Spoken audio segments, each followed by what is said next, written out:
لقبه النقاد بآخر الفنانين الذين يرسمون من خلال عدسة الكاميرا، يذهب بعيدا باحثا في الزمن الضائع والأماكن المهجورة من قبل عامة الناس ليعيدوا لها الحياة.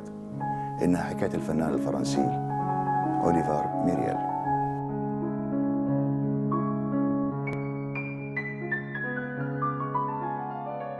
Là, vraiment, où je me sens le plus en harmonie, si vous voulez, c'est là où il y a de l'eau. Il y a le rapport à l'eau, si vous voulez. C'est toujours pareil, parce que je pense que, si vous voulez, ça peut être dans une ville, ça peut être dans un paysage.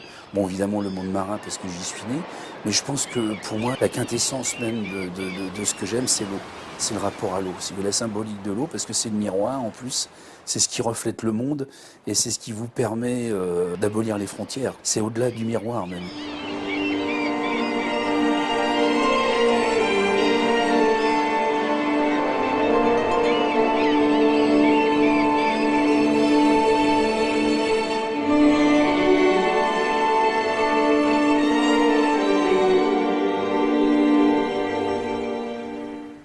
Donc si j'utilise aussi une chambre photographique ou vieux caméra en anglais, si vous voulez, moi j'ai beaucoup d'affinité avec la musique dite classique, si vous voulez.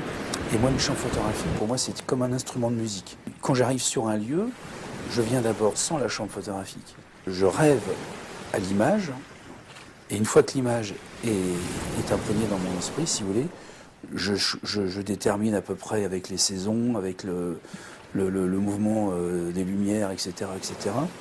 Et là, je viens avec ma chambre photographique. Généralement, j'arrive à peu près à capter ce que j'imaginais. Et généralement, les bonnes photographies, enfin celles que j'aime en tous les cas, sont celles où l'inattendu est rentré, si vous voulez.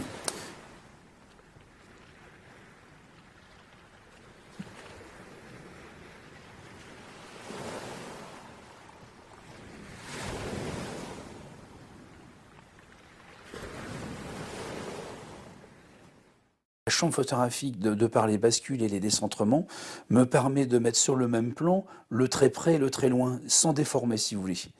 Le noir et blanc, pour moi, je dirais que c'est la couleur de l'inconnu. C'est vraiment l'origine du monde. J'ai une grande attache à des cinéastes comme Fritz Lang, comme Karl Dreyer, Murnau, toute cette école de cinéma expressionniste nordique, qui m'a énormément apporté quand j'étais jeune photographe. Il y a toujours une image inouïe qui surgit comme ça de la pénombre. Et ça, c'est quelque chose qui, moi aussi, m'est cher. C'est-à-dire que j'essaye de faire surgir quelque chose de la pénombre.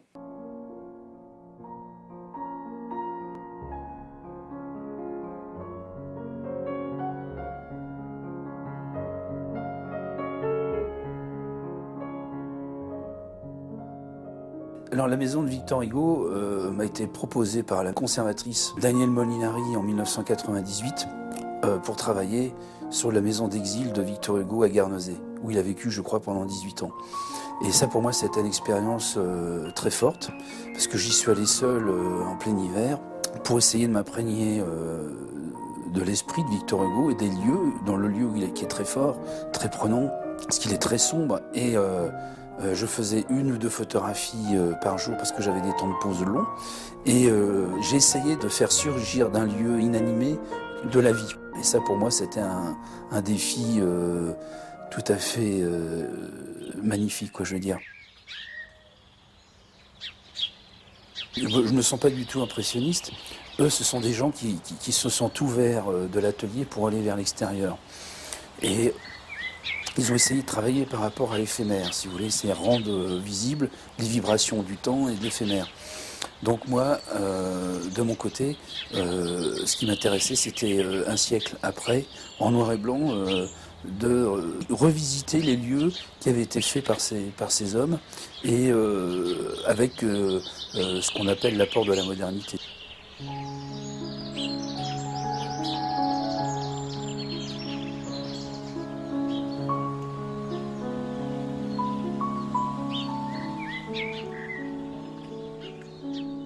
La photographie qui m'intéresse le plus, c'est d'abord celle que je n'ai jamais faite, et j'espère un jour pouvoir la réaliser, quoi. Mais peut-être ça sera long, quoi. C'est un long cheminement.